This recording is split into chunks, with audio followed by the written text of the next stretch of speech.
Good morning, tropa! Today is Sunday. So dapat, may mga naglalato-lato na. Alas 12 na, wala pa rin naglalato-lato. So gagawin ko, tropa. Ako maglalato-lato. Naninibago ako eh. Walang masakit sa tenga. Dapat meron. Tara, lato-lato tayo. Ayan, tara. Tutulog pa yung mga batang naglalato-lato. Ngayon, gigisingin natin. Ayun na, naririnig ko na. Sino daw yung naglalato-lato? Sakit sa kamay.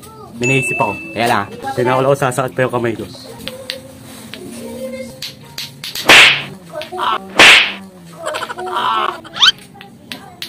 Ayun na, hindi na nakatiis. Lumabas na. Ang sakit pag sa kuko tumama. Ow! Ow! A few moments later. Tira muna ng kapitbahay. Ayoko na rin. Sakit sa braso. Tsaka sa kuko pag tumama. Ayoko na ng lato-lato. Pambata lang. Hindi yung pang matanda.